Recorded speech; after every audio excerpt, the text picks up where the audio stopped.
Hello, everyone. My name is Savannah Taggart, and today I will be sharing a presentation about infant sleeping arrangements.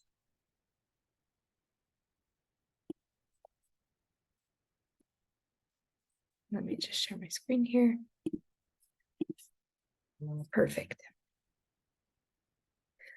There's a lot of debate over how parents should take care of their infants. One of areas of concern is the infant sleeping arrangement. Parents are left wondering, is there a right and a wrong way to let their baby sleep? One cause for concern among new parents is the potential of losing their baby to SUID. SUID is sudden unexpected infant death. This is a term used to describe the sudden and unexpected death of a baby less than a year old, in which the cause was not obvious before investigation. These deaths most often happen during sleep or in the baby's sleep area. SIDS is a type of sudden unexpected infant death and stands for sudden infant death syndrome. This term is used to describe the sudden death of a baby that does not have a known cause even after a full investigation.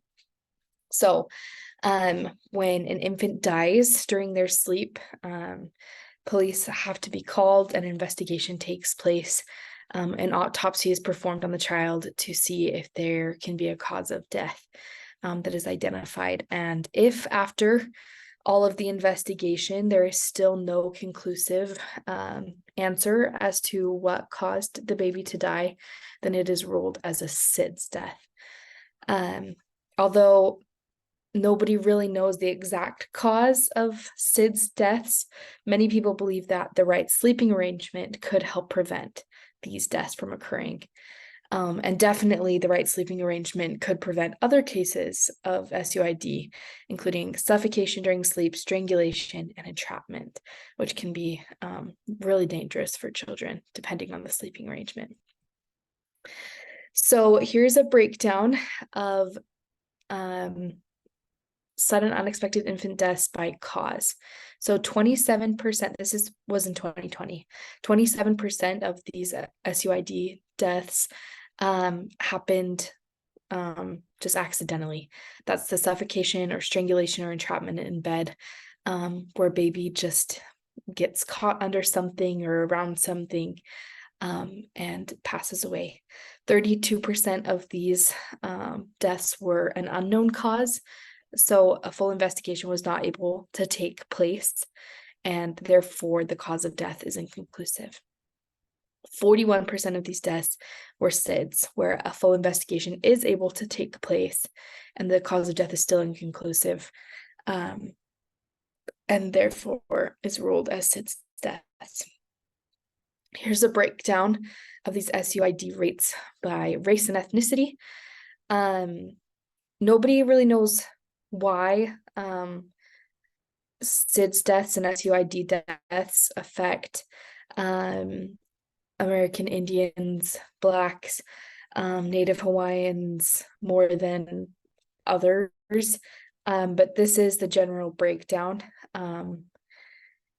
According to sudden infant death syndrome, unknown causes, and accidental suffocation or strangulation in bed. It's highest among, again, those American Indians and Alaskan Natives, followed by non-Hispanic Blacks, Native Hawaiians, other Pacific Islanders, Hispanics, or non-Hispanic whites, then Hispanics, and non-Hispanic Asians. This comes from the CDC.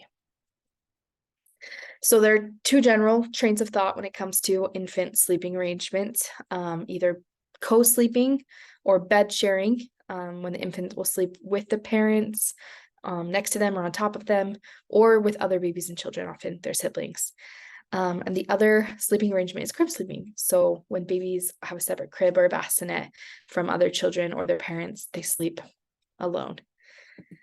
Co-sleeping, again, is when a parent and child sleep in close social or physical contact with each other, meaning that they can tell the other one is nearby. There are several benefits to co-sleeping. One study found that co-sleeping is ideal for breastfeeding, and increases psychological benefits for both mom and baby.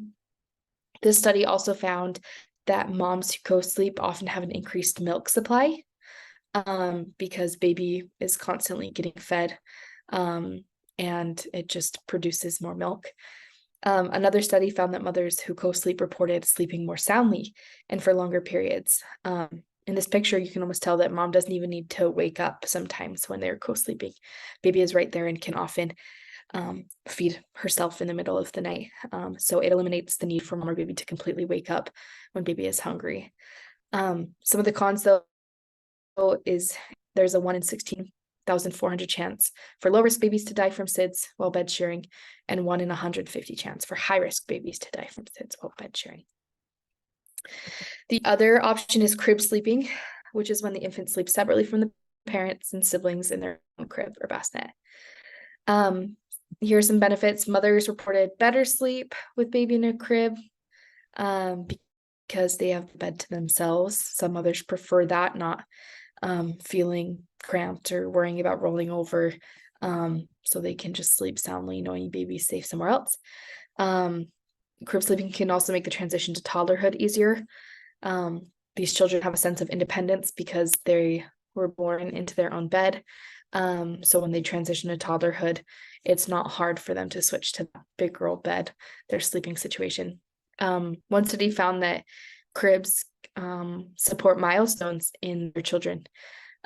So these babies do a better job at turning over, lifting their head, because cribs have firm support.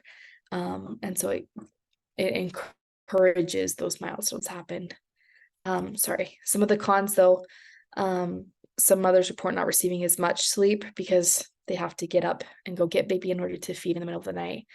And baby does not feed as much or as often, just because of those experiences of having to wake up more often and cry in order to get fed in the middle of the night. So my recommendation for parents who are trying to determine sleeping arrangements for their infant is crib sleeping. I believe that all parents should seriously consider having their infant sleep in a crib in order to keep the baby safe. Research has shown that babies who sleep in a crib versus co-sleeping are significantly lower risk to die from suffocation in their sleep. There's not blankets in the bed. There's not two parents with the potential to roll over, or to push baby over onto their face so that they suffocate. There's just a lot of risks that are eliminated when baby sleeps in their crib by themselves. Another article found that high-risk infants are 10 times more likely to die from SIDS while sharing a bed with their parents versus sleeping alone in a crib. So the risk for sudden infant death syndrome, again, unexplainable death during the sleep, it's significantly lower when babies are in a crib by themselves. I believe that having a baby sleep in a crib is safest for them. Although parents might lose more sleep, have to get up more often during the night, baby is less likely to pass away. There are other precautions to be taken. Crib sleeping is only the first in order to keep these infants safe and prevent risk of SIDS. Here are a few other recommendations from the CDC and the AAP. They recommend placing your baby on his or her back for all sleep times, naps, and at night. That way, baby is at lower risk of suffocation. They recommend using a firm, flat mattress with a fitted sheet, keeping baby's crib in the same room where mom and dad sleep. Ideally, for those first 6 months, baby sleeps in the same room. Keeping soft bedding, blankets, pillows, bumper pads, toys out of the baby's crib. This was represented well in this picture. Baby just sleeps by themselves on their back. Not to cover the baby's head or allow it to get too hot. This, they have found, reduces the risk of SIDS as well, keeping baby at a warm but not too hot temperature. And offering the baby a pacifier at nap time and bedtime is another precaution that can help reduce risk of SIDS. Again, there's no known cause for SIDS. No one is really sure what happens, but these precautions, when taken, significantly lower the rate of SIDS among young infants. So in conclusion, there are benefits to co-sleeping and to crib sleeping, but parents should allow their babies to sleep in cribs. This prevents that sudden unexpected death during the night. crib sleeping is most likely to keep baby safe. Thank you and goodbye.